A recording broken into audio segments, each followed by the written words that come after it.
Merci, Monsieur le Président. Merci à nos invités de nous avoir expliqué en détail la résistance qu'ils mènent face aux crimes qui sont portés par la junte militaire. Le 9 juin dernier, le rapporteur de l'ONU sur la situation des droits de l'homme en Birmanie a averti, comme l'ont fait nos invités, que la faim et les maladies risquaient de provoquer des morts en masse, suite à la répression menée par l'armée birmane qui se poursuit aussi dans les pays.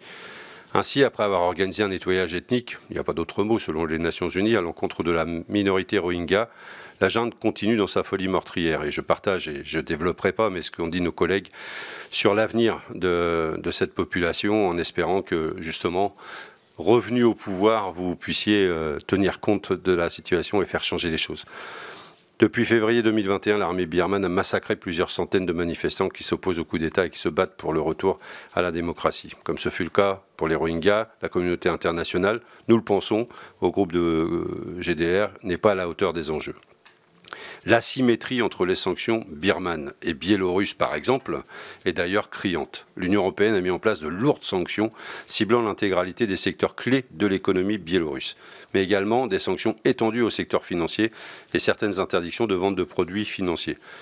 En parallèle, la junte birmane n'a été sanctionnée que partiellement, uniquement via des mesures ciblées, et j'entends l'appel de nos invités qui demandent qu'on aille plus loin dans ces sanctions. Rien, aucune sanction par exemple sur le secteur de l'énergie, alors que l'on sait que l'armée birmane tire en grande partie ses richesses de cette industrie. Alors, question aussi pour l'ambassadeur, est-ce qu'il peut nous indiquer si les sanctions infligées à la Biélorussie, qu'il connaît dans le secteur diplomatique, pourraient être applicables et être utiles? Applicable, c'est une chose, mais être utile dans son application pour le combat de nos invités.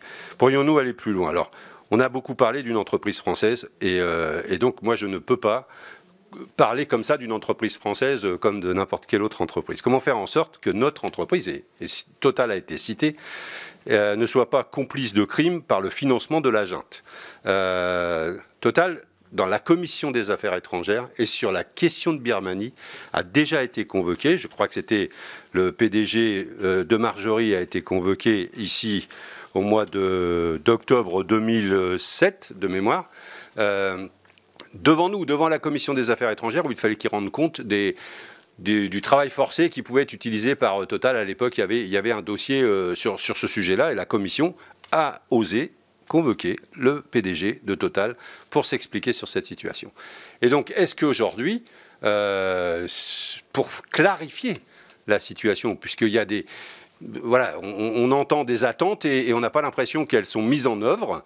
Il ne serait pas nécessaire aussi d'inviter le PDG de Total pour clarifier la situation, pour voir si les demandes du gouvernement sont bien appliquées, s'il continue de payer entre guillemets ses impôts, ses taxes à la junte birmane dont elle peut profiter pour mener les crimes qu'elle mène. Je dis ça pour le président de la Commission des affaires étrangères. La question des ventes d'armes, qui n'est jamais très claire en France, a été aussi posée par nos invités. Est-ce que notre commission envisage de faire le point sur ce sujet-là, avec qui de droit dans notre pays pour que les choses avancent?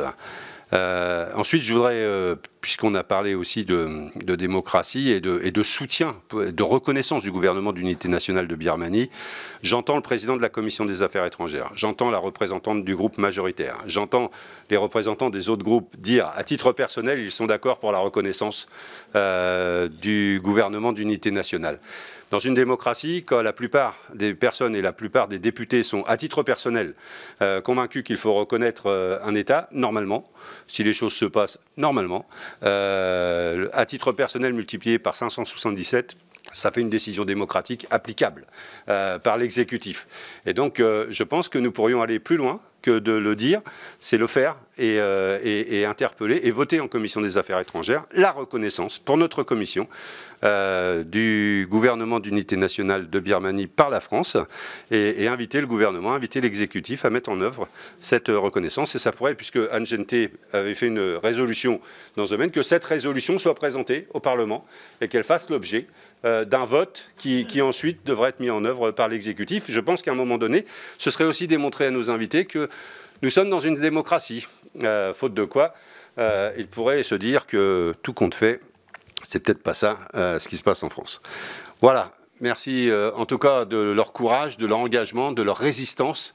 Quand on résiste quelque part, c'est aussi pour nous et notre peuple et notre liberté que les choses avancent. Et donc, merci de soutenir cette démocratie si fragile et si chère à nos idéaux.